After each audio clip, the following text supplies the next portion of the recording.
Hello ළමයි කොහොමද ඔයාලට ඔන්න අදත් ගෙනාව වෙනස් පේස්ට් පැක් එකක්. මේකත් කොරියන් සීක්‍රට් එකක් ළමයි.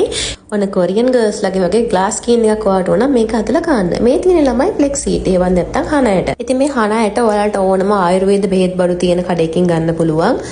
හනයට එහෙම නැත්තම් ෆ්ලෙක්සීට් කියලා ඉල්ලන්නේ ඒගොල්ලෝ ඔයාලට දෙයි. ඊට පස්සේ ඔයාලට උනවා වයිට් රයිස් වලිනුත් ඔයාලා දන්නවා ගොඩාක් හොඳ බෙනිෆිට්ස් එනවනේ අපේ ස්කින් එකට. ගොඩාක් කොරියන් කට්ටිය මේ රයිස් තමයි පාවිච්චි කරන්නේ. ඒගොල්ලන්ගේ මේ ලස්සන වෙන රූසපු වර්ධනය කරගන්න. ඉතින් මෙන්න මේ විදිහට මම මේ අරන් තියෙන සුදු සහල් මේ විදිහට හොඳට එකපාරක් විතරක් මේක හොදන්න ගොඩක් හොදන්න යන්න එපා. මේ විදිහට එකපාරක් හොදලා මේක අපි හොඳට උයා ගන්න ඕනේ. ඉතින් මේකටත් ඔයාලට හාල් පිටි පාවිච්චි කරන්න පුළුවන්. ඉතින් මම හැම වෙලේම කියනවා වගේ හාල් පිටි වලට වඩා රයිස් එක මෙහෙම උයලා ගන්නකොට අපිට තියෙන බෙනිෆිට්ස් වැඩි. ඉතින් මම මේ විදිහට තමයි හාල් එක උයාගෙන බ්ලෙන්ඩ් කරගන්නවා මේක හොඳට.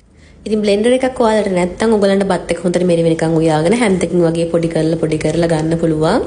එහෙම නැත්නම් ස්ට්‍රේට්නර් එකකට දාලා පොඩි කරලා වගේ ගන්නත් පුළුවන්. අර පොඩි කාලේ ළමයින්ට අපි මෙරිපත් කවන්නේ.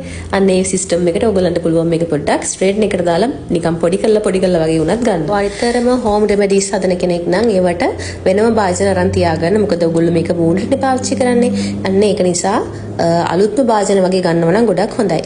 හරි අපි දැන් මේ බත් එකත් හොඳට බ්ලෙන්ඩ් කරගෙන ඉවරයි. දැන් අපි යමු අපේ ෆ්ලෙක්ස් සීඩ් එක හදාගන්න. ඉතින් මේ විදිහට ෆ්ලෙක්ස් සීඩ් දාගෙන ඒකට වතුර ටිකක් දාගන්න ඕනේ ඉස්සෙල්ලාම.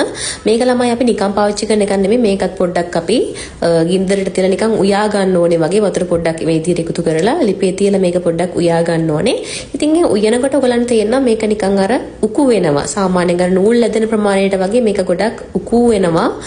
මේක ගොඩක් හෙයා මාස්ක් වලටත් හොඳයි. මම ඉදිරියේදී අරන් එන්නම් ඔයගලන්ට කොහොමද හෙයා මාස්ක් එකක් හදාගන්නේ කියලා. කොණ්ඩි සාමාන්‍යයෙන් අපේ මේ මාස්ක් එක හදලා දැම්මම පස්සේ අර ස්ට්‍රේට් ඉන් ලුක් එකක් වගේ ගන්න පුළුවන්. ඉතින් ගොඩක් ඇරබික් කට්ටිය මේක පාවිච්චි කරනවා හෙයා මාස්ක් එකක් විදියට.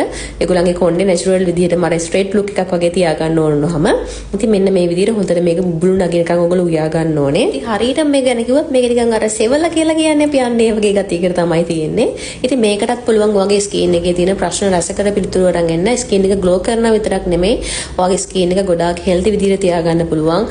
වයසට යනකොට හැම රැලි වෙන්න එක හරි ගස්සනවා. ස්කින් එක මොයිස්චරයිසර් කරනවා. ඒ වගේම තමයි ස්කින් එකේ ප්‍රශ්න තියෙනවා නම් පිම්පල්ස් තියෙනවා නම් බ්ලැක් හෙඩ්ස් වගේ තියෙනවා නම් අන්න ඒවා ඇති කරගන්න පුළුවන්. ඔය වගේ ගොඩාක් හොඳ බෙනිෆිට්ස් තියෙනවා අපිට මේ ෆ්ලෙක්ස් සීඩ් වලිනුත්. ඉතින් ඕගොල්ලන්ට පේනවා ඇති මේ විදිහට නිකන් නූල් ඇදෙනවා වගේ තමයි මේක තියෙන්නේ හදාගත්තට පස්සේ ජෙල් එකක් වගේ. ඉතින් ඔන්න දැන් මම මේකට එකතු කරන්න යන්නේ මගේ හාල් ටික. ඒ කියන්නේ මම උයාගත්ත බත් ටික එකතු කරගන්න යන්නේ මේකට. ඉතින් ඔයගොල්ලන්ට හාල් පිටි උනත් මේකට පාවිච්චි කරන්න පුළුවන් මේ අවස්ථාවේදී. ඉතින් ওই විදිහට මම මගේ හදාගත්ත බත් ටිකක් දාලා හොඳට මික්ස් කරගන්නවා මේක. මේ වෙලාවේ ඔයගොල්ලෝ ගින්දර අඩුම කරලා තියන්න ලිපේ. ගොඩාක් ගින්දර දාගන්න එපා මේ වෙලාවේ. ඉතින් මේක හොඳට මික්ස් වුණාට පස්සේ ඔයාලට පුළුවන් ලිපේ ඕෆ් කරලා මේක පැත්තකින් තියන්න නිමෙන්න. ඉතින් නිමුණාම මෙන්න මේ වගේ තමයි තියෙන්නේ. මේක පොඩ්ඩක් අර තද වෙනවා වගේ. මොකද මේක අර ජෙලි එකක් වගේනේ තියෙන්නේ. මේක ටිකක් තද වෙනවා වගේ. ඉතින් ඔයාලට පුළුවන් ඊට පස්සේ පිරිසිදු බෝතලයක් අරගෙන මේක දාලා ෆ්‍රිජ් එකේ දාලා සතියට වතාවක් හෝ දෙවතාවක් ආලේපනය කරනවා වගේ මූණේ. ඒ ආලේප කරලා විනාඩි 20ක් වගේ තියලා ඔයමයි හොදලා යවන්න ඕනේ. මේ ගන්න බෝතල් හොඳට උණු වතුර දාලා සෝදලා ඊට පස්සේ හොඳට වේලලා ගන්න ළමයි මතක ඇතුව. මුලට මම කලිනුත් කියලා දීලා තියෙනවා. අපි මේ දේවල් මූණට දාන්නේ. ඉතින් අවදානමක් ගන්න බෑ. නිසා මේ දේවල් හැම එකක්ම හොඳට පිරිසුදු කරලා තමයි තියාගන්න ඕනේ. ඉතින් මම සාමාන්‍යයෙන් කරන්නේ චියා සීඩ් සහ රයිස් වලින් හදපු පැක් එක දවසකත් එතකොට ෆ්ලෙක්ස් සීඩ් එකෙන් හදපු පැක් එක දවසකත් දානවා මාරුවට.